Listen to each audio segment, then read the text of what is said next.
Okay, we are recording.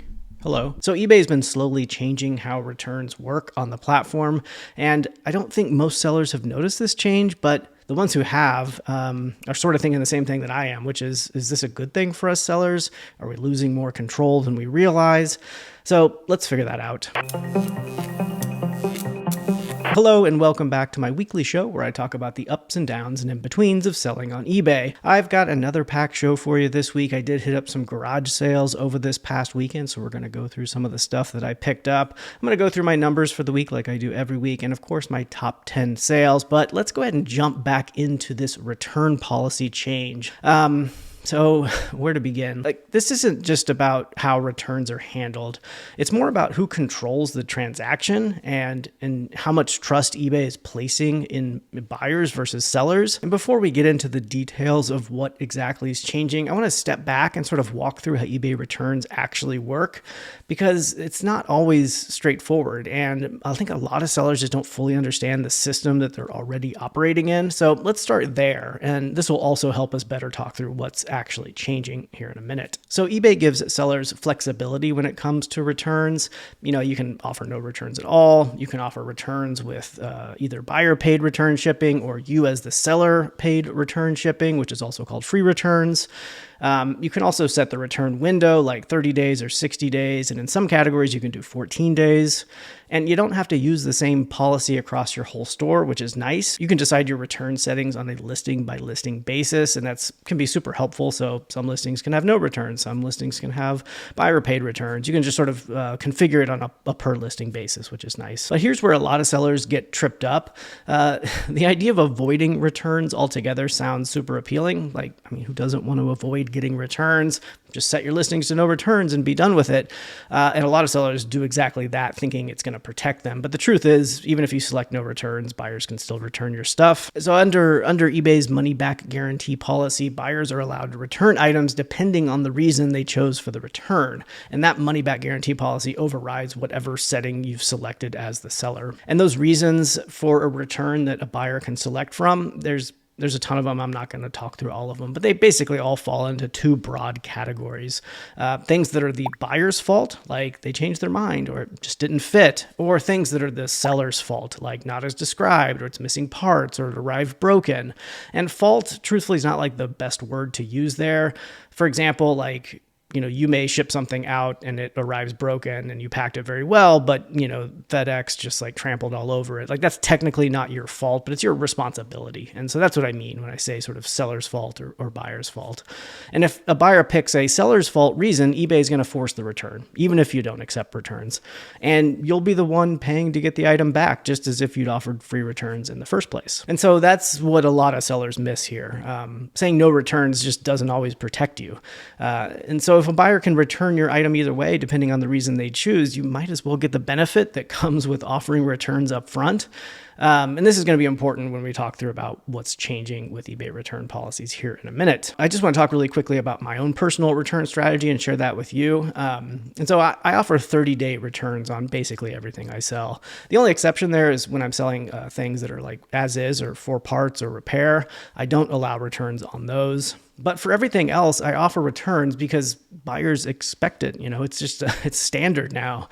When a buyer sees a listing with no returns, a lot of them are just going to move on. And in fact, I'm convinced that the only reason a buyer will actually buy something with no returns is because it's either just way cheaper than the alternatives or they just didn't notice the return policy. Buyers just don't like the idea that they can't return it if something goes wrong. And who would? We're buyers. We buy stuff all the time. Do you like the idea of not being able to, easily return something if you need to? It's just, it's a big turnoff if you can't do it, or if you have to jump through a bunch of hoops to make it happen. And it's not just about providing good customer service here.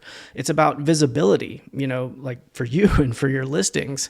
All things aside, offering returns are going to make your listings more visible than those that don't offer returns, because eBay knows what will influence influence buyers. And they make this super clear. eBay says if you don't offer returns currently, that offering them can increase your sales by up to 25%, depending on your specific return policy. And so this is why you just shouldn't consider offering returns a risk. Instead, you should consider it a strategic advantage. Now, I take it one step further and offer seller paid returns, also known as free returns, which means you as the seller pay for the return shipping to get the item back to you no matter what the reason. And you don't have to do this. It is definitely more risky, but if you can make the numbers work, and I'll show you here in a minute why that might be easier than you think, it's worth considering because free returns also unlocks some extra advantages. We already talked about the advantages of increasing buyer confidence, but more importantly, if you offer free returns or if you're a top rated seller, eBay gives you the ability to deduct up to 50% of the refund if the item is returned in a worse condition than what it was when you sent it. And I've used this a few times, like when someone's returned a sealed item, opened, like I've sold something brand new, sealed, and then they opened it and returned it, or they sent something back missing pieces, or they didn't do a good enough job packing it up before returning it back to you and it got broken. Without offering free returns, you don't get that option to refund only half unless you're a top-rated seller. And also, if you're wondering whether offering free returns leads to getting more returns, in my experience, the answer is just no. I didn't always offer free returns, but when I switched them on, my return rate stayed basically the same. I've had thousands of sales, both offering buyer paid returns and seller paid returns. And across both, they hovered right around the same at roughly 3%, which I'm pretty happy with. And the truth is just most buyers want to keep the stuff that they bought unless there's a problem. And let's just put all of this into perspective before we talk about what's changing, because I have some hard data here. And it's really interesting. It's really compelling, actually. Like I said, I offer free returns, and last year I had just under $60,000 in gross sales, and I spent $273 in free return shipping labels for the year. eBay suggests that if I were to switch from free returns to buyer paid returns, my sales would drop by an estimated 5%, which at $60,000 per year would be about $3,000 less. So in other words, I essentially paid $273 for free return shipping labels for the year, and according to eBay, that gave me approximately $3,000 more in gross sales than I would have gotten if I didn't offer free returns. Now, I live in the middle of the country, which helps even out my shipping label costs, but even if that number quadrupled, it would still be worth it. And when I do get a return, in almost all cases, I just relist it and resell it. And so the revenue impact of offering returns is just very minimal. I almost never end up in the red on a sale that gets returned. I just make a little bit less than I would have if it didn't get returned. So from a pure numbers standpoint, I think the benefits of offering returns far outweighs the risks if you trust eBay's estimates. So offering returns, whether they're seller paid or buyer paid, it's not just about being nice. It's about making your listings more competitive. It's about generating more sales. It's about giving yourself more control if and when things go sideways. So let's talk about what's actually changing on eBay and how they handle returns. Back in the summer of 2024, eBay began testing something they call eBay Advance Refunds. Here's how it works in their own words. eBay may sometimes issue a refund to your buyer. On confirmation, the return is on its way. So once a buyer sends the item back and the return label gets scanned by the carrier, eBay will occasionally issue the refund to the buyer right away instead of waiting for you to do it. And if that sounds familiar, it's because that's exactly how Amazon has handled returns for years. But, and this is an important but, eBay doesn't deduct the refund from your balance as a seller until the item arrives back to you. So the buyer gets refunded instantly out of some sort of eBay holding account. And then once you actually get the item back as the seller, the refund's deducted from your balance like normal. Now, I haven't personally gotten one of these eBay Advance refunds yet, so I can't say for sure, but eBay says this won't affect your seller protections, which means that if the item comes back in a worse condition, you can, in theory, still deduct that 50% as a partial refund, like we talked about earlier. Now, when this came out on eBay last summer, it was not a full rollout. It was just like a limited test. But over the last few months, I've been hearing from more and more sellers seeing this in action, which tells me that eBay might be expanding it. There's still something that's really not clear, though, and eBay hasn't shared this officially, and that's what buyers qualify for these instant refunds. The best guess right now is that it's based on some sort of trusted buyer program. Maybe people with a strong account history or no abuse flags or consistent buying behavior? I'm not really sure, but the important part is not every buyer qualifies for instant refunds, but it seems like more are starting to. And so that raises the obvious question here. Is this change a good thing for us sellers, or is it a risk? Now, at first glance, it might feel like eBay is giving too much power to buyers. And if you've been selling on eBay long enough, it's natural to be skeptical, especially when changes have the potential to affect your money before you've seen the item back. But if eBay actually waits to deduct the refund from your balance until you receive the item, and if your seller protections still apply, then I don't, what exactly would we be risking here? Because for the buyer, it's just a better experience. It just feels faster and smoother and more modern. And that kind of frictionless return process is what buyers expect. And so if this change makes eBay feel a little bit more modern and it gets buyers to buy more stuff, then we're all going to benefit from that increased traffic and that increased trust. And yeah, the system can definitely be abused. Any system can. And yes, eBay has a history of rolling out features before they're fully ready. But if they stick to their word here, if protections hold and if sellers aren't penalized, then this might actually help build momentum for the platform. Because if it makes buyers more likely to spend on eBay, that's just good for all of us. But look, returns suck. I wish I didn't have to deal with them either. But they're a part of selling things online. You don't eliminate them by turning them off. You just lose the ability to manage them on your own terms while making your listings less visible than your competition. But have you seen this on your own store? I'd love to hear. Just drop a comment below if any of your buyers have gotten this sort of instant refund. I'm just curious to hear what that experience is like from the seller's perspective, so let me know. All right, like I said, I did go to some garage sales over this past weekend, so let's take a look at what I picked up. First off, this is just a bag of vintage 90s and early 2000s, maybe a little bit later, wrestling figures. I only paid $1. I don't expect there's going to be very many good ones in there, but I would guess 10 to 20 bucks a piece if I had to guess, but for only $1, why not? I also got a Fjallraven, I think I'm pronouncing that right, backpack, which is a really good brand to look for. This is a little bit dirty. Might have to do a very tiny bit of cleaning up on it. It was only $1, and these will sell for between 20 and 30 in this condition, I would say. Also got a bunch of calculators. These calculators, the TI-84s, I usually buy TI-84s or above. I don't mess with the TI-83s or anything below that. That may not be a perfect rule, but this one was 10 bucks, this was 5, and this one was 5. These are both TI-84s. I'm sorry, these are both TI-84s. This one's a TI-89 titanium. Either way, they're going to sell for about 40 to 50 bucks each. They used to sell for a lot. A couple of years ago, these calculators would go for $60 to $80, and they would sell within a couple of hours. Now they'll still sell pretty quickly. These will probably all sell same day, but they'll go for about 40 to 50, so they're not quite as valuable as they once were. I also got a Harry Potter wand. I paid $5 for this. This is, I know I'm not supposed to say the name, but it's wand. So this, let's see if I can get it open. There it goes. Oops. Yeah, there's wand there. I think it'll probably go for 25 to 30. This Draftmark tap system, this I thought was going to be a really good pickup. It's brand new in the box for $5, but it just wasn't actually. I don't think there's any solds. I think there's a couple listed maybe. I don't know. I was expecting, I feel like I've bought this brand before and it did really well, but maybe it doesn't do as well anymore. I'm not really sure. I need to do a little bit more research, but this ended up being a dud. I thought it was going to be really good, but it was just not a very convincing sell-through rate or value on this one. So we'll see what happens. This is another dud. I picked this up because it was like, I thought this was a Tilly hat at first, but it's a Ralph Lauren polo hat, which I thought would probably do pretty well at $3. And then I noticed when I got home, look at that. It's like, it's stitched. It says 40 great years. So this is basically worthless. I wasted $3 on that.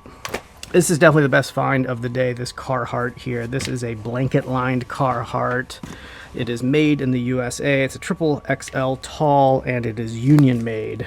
I'm not going to show you that, but it's a very good piece here. It's in good condition. There's a couple stains here and there, but that's sort of expected with this workwear. It doesn't really hurt the value too much. I'm going to guess that this, I paid $15 at a garage sale. I'm going to guess that it's going to go for between $200 and $300 for this union made in the USA blanket lined corduroy color Carhartt jacket. So this was a very good find. So I also got a little, this is a toy. This is a cast iron toy stove. Look at that. It's got the little cast iron pieces on top. I thought that was pretty cute, but the comps are all over the place with something like this. There's some that go for a lot of money. There's some that don't go for as much. I think this is probably one that doesn't go for as much. I'm going to guess 20 to 30, but I only paid $1. These acrylic candles are something to look out for. What do we pay for this? I think they're just taped together. I think my wife paid $1 for them, but these can go for quite a bit, actually. I would suspect these will go for like $20 to $30 for these acrylic candles. They're just decorative. You don't actually light them on fire, but they're worth more than you would think. Always love picking up some vintage briefs here. I actually don't know if these are vintage or not. These are the Stafford brand 42 size 6-pack for $3. Even so, even if they're not vintage, they're still going to be worth it. They'll still go for at least $30, if not more. So I always like finding new in the package underwear like this. They can do really well. We also got this Jim Shore nativity set here. It's a set of 10, you can see there. We paid $20, which is kind of a lot, but they should go for probably around $100, I would say. Maybe a little bit more if we sell them closer to Christmas. So this was a decent pickup at $20. And finally, these Tory Burch brand boots, water boots, rain boots, whatever you call them. This is actually do really well. These are much more valuable than I thought. My wife picked these up. We paid $1 for them, and they should go between $80 and $100, I would say, in used condition right here. So really surprised at how valuable these boots are. But yeah, that was the pickup for the day. All right, let's check out my numbers for the week. Looks like I had a gross sale amount of $1,792 and a net sales of $1,123.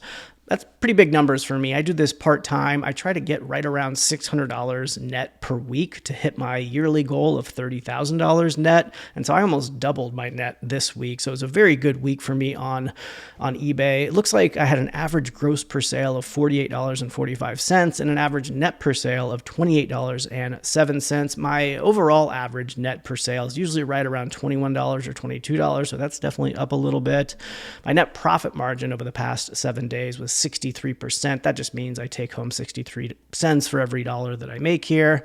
Those are what my margins are. Scrolling on down here, it looks like I spent $51 on new inventory.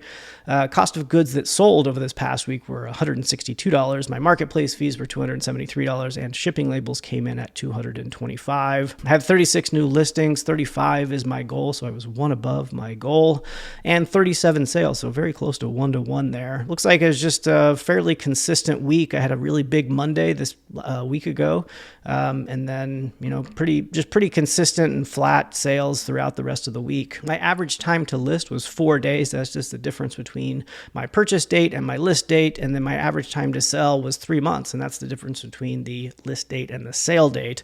My return on investment over the past 7 days was 652%, which is right around average. My average ROI is usually right around 600%. But let's go ahead and jump into my top 10 sales for the week. Coming in at number 10, I love this one, this Hidden Valley Ranch dressing shaker bottle.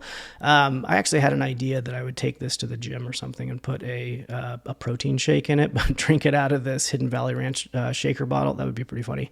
Anyway, the reason I like this one so much is just because it's a great example of things that most people just don't know have value. I didn't know it had value, a while back, but I think I saw it on, I don't even know what YouTube channel I saw it on. And then I just started seeing them out in the wild. I'm like, oh, sweet. And nobody ever charges a lot of money for these things. I paid 50 cents, I think, for this one.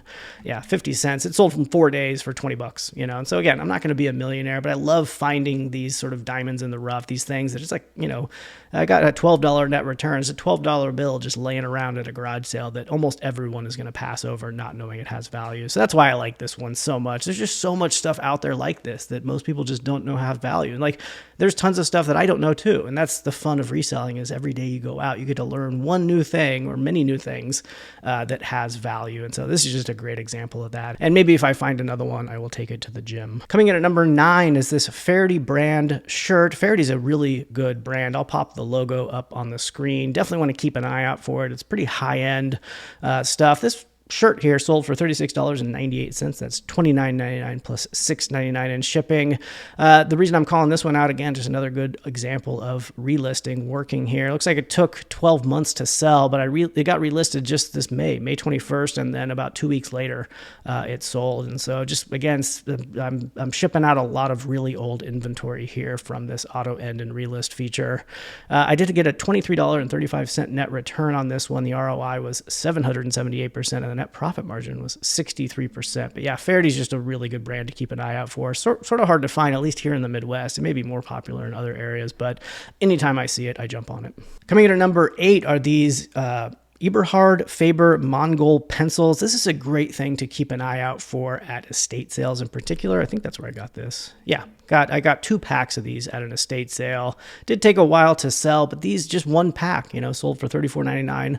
That's $28 plus $6.99 in shipping. The net return on this pack alone here was $23.56, but for both, looks like my net return was $48.40. I paid $1 per box of pencils.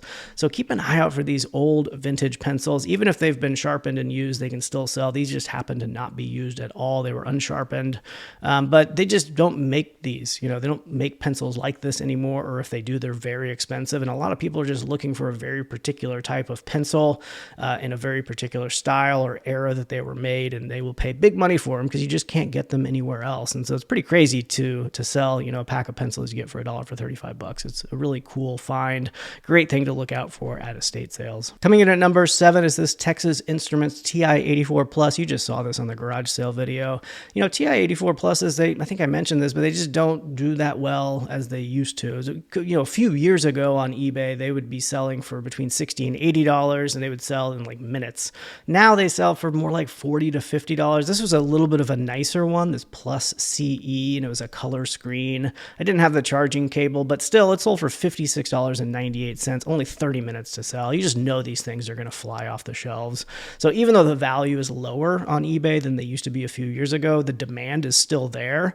The sell-through rate's really good, and you just know that they're going to sell really quickly. And so I picked this one up for $10 at a garage sale, and the net return was $35.36. So they're still worth picking up if the price is right. This is, I would have probably paid 15, maybe 20 bucks for it, but anything above that, I'm probably not gonna do it just because the return's going to be lower. But again, I might actually, just because it's going to sell very quickly. So I'm more willing to accept lower margins if it's going to sell faster, because why not? So, but even so, 30 minutes to make 35 bucks is just a no-brainer. 2 out of the 3 that you saw in the garage sale video have sold. Coming in at number 6, y'all saw this last week. I picked up some Margaritaville stuff. This was a Jim Shore piece. I had no idea what it was worth, but I picked it up because it was only $1 at a garage sale, and it sold in 3 days for $56.98. That's $49.99 plus $6.99 in shipping. The other margarita pieces I have not yet sold. They're much more valuable, but this one just sold really quickly. The net return on it was $37.58.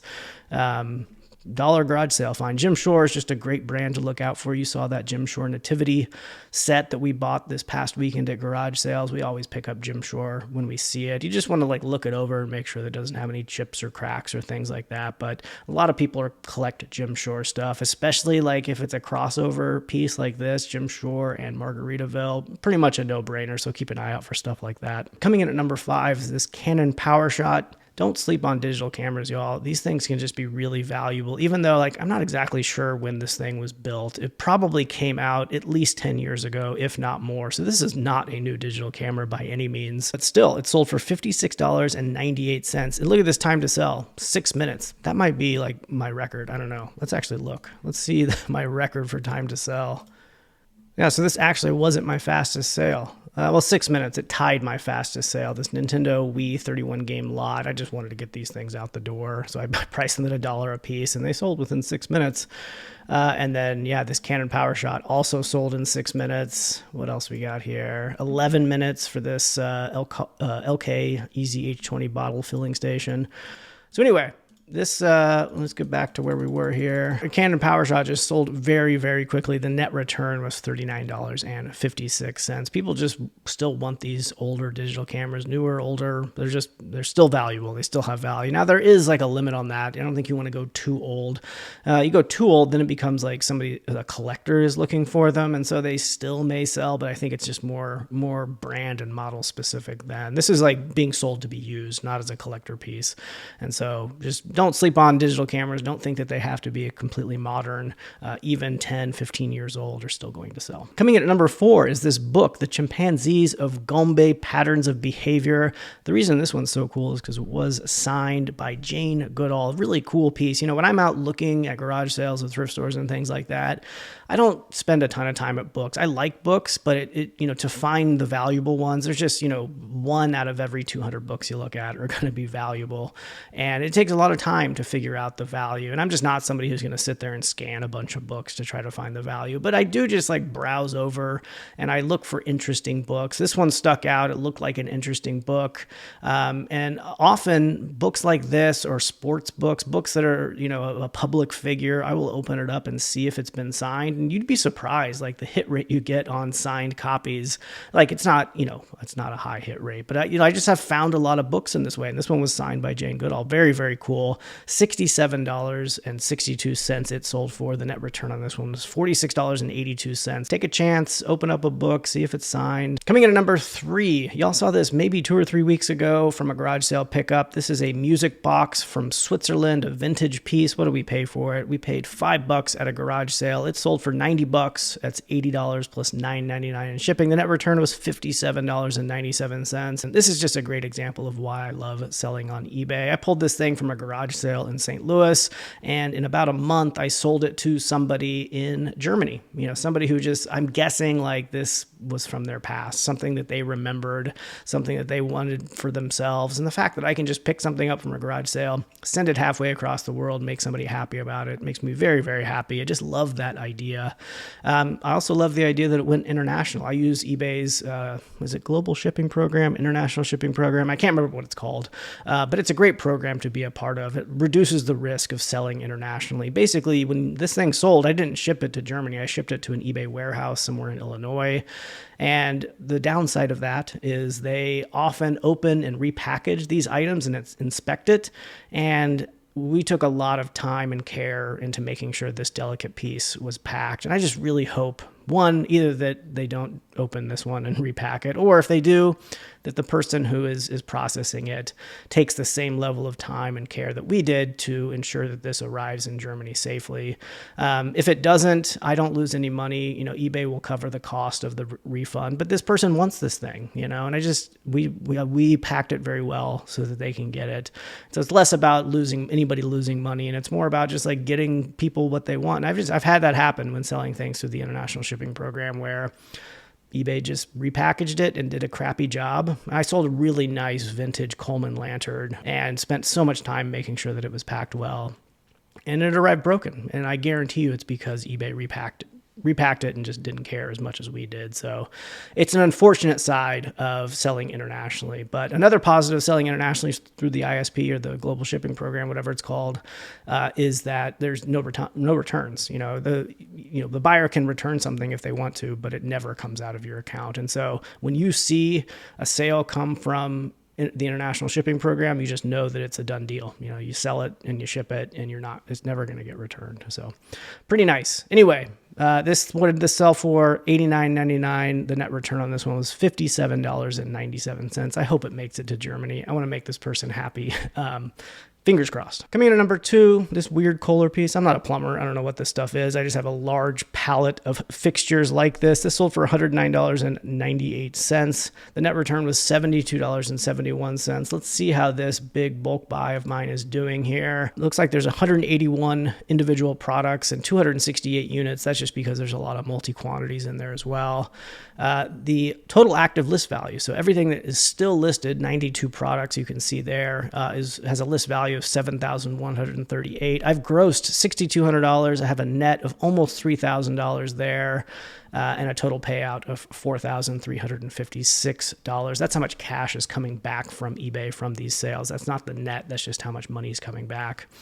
It looks like I've sold 83 things with 92 active, so it's about halfway through, and so with $7,000 and my rough average margins of 60%, I can expect about another $3,500 in net value from this, which will bring it to a total of about $6,500 to $7,000 net on this bulk buy. So really good bulk buy. I'm really happy with this one. I know for you all that watch every week, I'm sorry for repeating myself, but every time I talk about bulk buys, I always get questions in the comments below about how I get them. And it's just talking to people. It's not because I have a YouTube channel. I knew this person 5 or 6 years ago from Facebook Marketplace.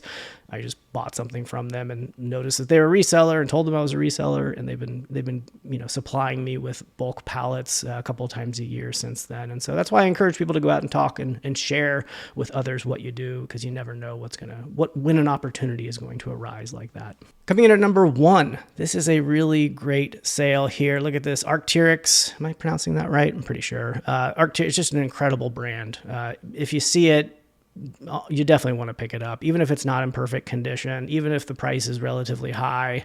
They just sell very quickly and for a lot of money. This hoodie sold for $209. That's $199 plus $9.99 in shipping. Only took 2 hours to sell. My net return on it was $162.41 on this. I did get it from a different bulk buy. I've got $6.66 into it, and just a very, very fast sale. These Arc'teryx jackets and things like that. Again, we're in the middle of the summer here in the United States, yet this is still flying off the shelves.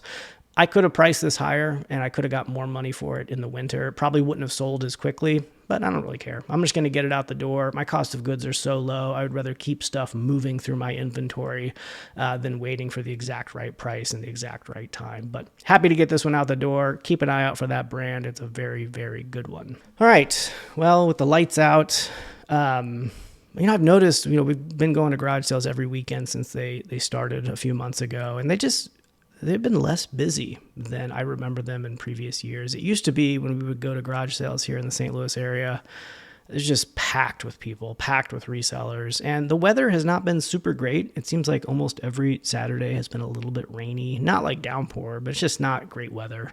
Maybe that's why. I don't know. So have you all noticed that are going to garage sales and wherever you live? Have you noticed, are they slower than normal? Are they busier? Are they about the same?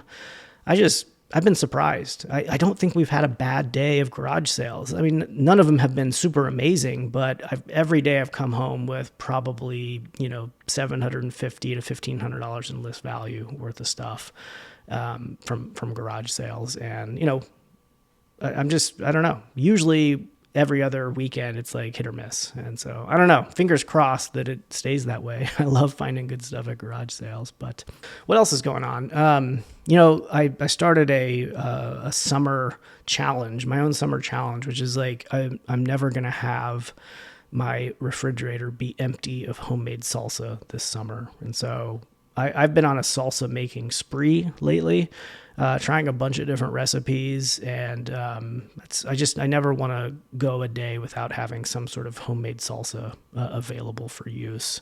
I love chips and salsa. I love putting salsa on nearly everything, and but oddly enough, the best recipe that I found so far comes from the Pioneer Woman. So of all people you would expect to have good salsa recipes, she would not be at the top of my list necessarily, but that's been my favorite one. It's like her restaurant style salsa recipe. I think it's like, let's see if I can remember. I've made it a few times now, but it's like a large can of tomatoes, like a 28-ounce can of full tomatoes, 2 smaller cans of Rotel, and then cilantro, onion, jalapeno. You can sort of vary the spice level. Sometimes I roast it, sometimes I don't. And so a little bit of salt, a little bit of sugar, and it just turns out really, really good. But that's my goal this summer, is to never go a day without having some form of fresh salsa in the fridge. I don't want to run out.